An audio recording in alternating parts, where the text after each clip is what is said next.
সুপ্রিয় দর্শক, হক green world চ্যানেলে আপনারা জানাই স্বাগত। গাছটি দেখেই বুঝতে পারছেন এটি একটি জবা গাছ। আজকে একটা ছোট্ট ভিডিওর মাধ্যমে আমি আপনাদের দেখাবো যে আমরা এই ধরনের জবা গাছের চারা কিভাবে তৈরি করব।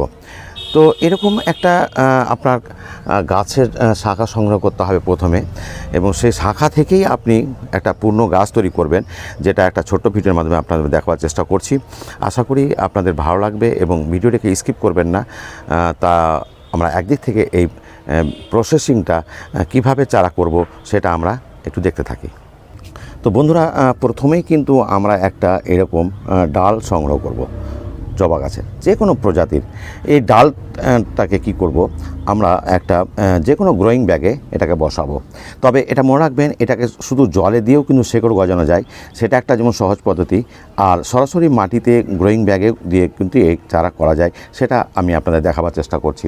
তো এর জন্য যে মিডিয়া তৈরি করবেন, সেই মিডিয়াটা তো অবশ্যই আপনি নেবেন কম্পোস্ট বা গোবর সার পেলে গোবর সার, আর তার সঙ্গে অবশ্যই কোকোপিট নেবেন। এর সঙ্গে আমি অবশ্যই এখানে একটুখানি বনডাস্ট নেব, এই যে এতটুকু বনডাস্ট নেব, আর একটু নেব আমি শিংকুচি, কারণ আমি দীর্ঘদিন আর এই গাছে কোনো খাবার দেব না, যেহেতু ছোটো পটে থাকবে। এতটুকু মাত্র নিলাম আমি শিংকুচি। আর সম্ভব যদি হয় তাহলে কিন্তু আপনি অল্প 1 চামচ মতো এরকম নিমখোল আপনি নিয়ে নেবেন, নিয়ে এই পুরোটাকে ভালো করে মিক্স করে নেবেন। এটা মিক্স করে নেওয়ার পরে একটা ছোট্ট গ্রোয়িং ব্যাগ, প্লাস্টিকের হোক কিংবা আমরা যে জল খাই যে প্লাস্টিকের কাপগুলোতে, সে একটা কাপ সংগ্রহ করব এবং কাপের তলার দিকে একটা এরকম ফুটো করে দেব। ফুটো করার পরে এই জলের ভালো নিকাশি ব্যবস্থা করার জন্য আমি এই যে নুড়ি যে আছে, বালিচালা নুড়ি, সেই বালিচালা নুড়িটাকে আমি কিছুটা এখানে তলার দিকে দিয়ে দেব। দিয়ে দেওয়ার পরে আমি তার উপরে একটুখানি বালি দিয়ে দেবো, যাতে উপরের মাটিগুলো ভেতরে গিয়ে এর জল যাতায়াতের রাস্তাটা বন্ধ না হয়ে যায়। তো এইভাবে করব। করে দিয়ে এই যে মিডিয়াটা দেখালাম, এর সঙ্গে সামান্য কিছু পরিমাণ আমি গার্ডেন সয়েল মিশিয়ে দিলাম। এই গার্ডেন সয়েল মিশিয়ে দিয়ে ভালোভাবে এই জিনিসটাকে এই গ্রোয়িং ব্যাগটাতে আমি যে শাখাটা দেখালাম, সে শাখাটা আমি কিন্তু এখানে বসিয়ে দেওয়ার চেষ্টা করব। এখানে বসিয়ে দেবো এইভাবে, এই মিডিয়া দিয়ে।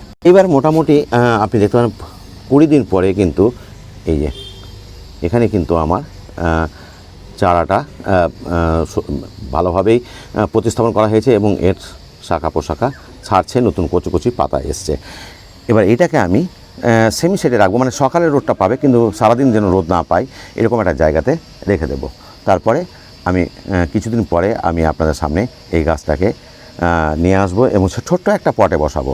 তো বন্ধুরা, দেখতেই পাচ্ছেন একটা ছোট্ট একটা পটে আমি বসিয়েছি এবং দেখুন কত কুঁড়ি এসছে।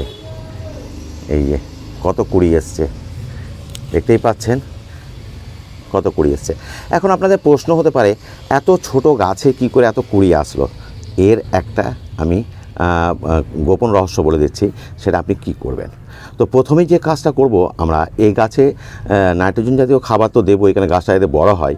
আর যে জিনিসটা দেবো না সেটা হচ্ছে ফসফেট জাতীয় কোনো খাবার দেবো না। ফসফেট জাতীয় খাবার দিলে কিন্তু গাছে সহজে কিন্তু চট করে ফুল আসবে না, তারা একটু দেরিতে আসবে। আর এই মুহূর্তে গাছটাকে রাখতে হবে সবুজ আবহ করে, অর্থাৎ গাছে যেন ক্লোরোফিল বেশি তৈরি হয় এবং গাছটা বলিষ্ঠ হয়। তো এর জন্য আমরা দেবো অ্যাপসাম সল্ট, আর সঙ্গে ফুল ফোটানোর জন্য আমরা দেবো এখানে পটাশ। তো আমরা এই দুটো খাবার একটুখানি দিয়ে দেব।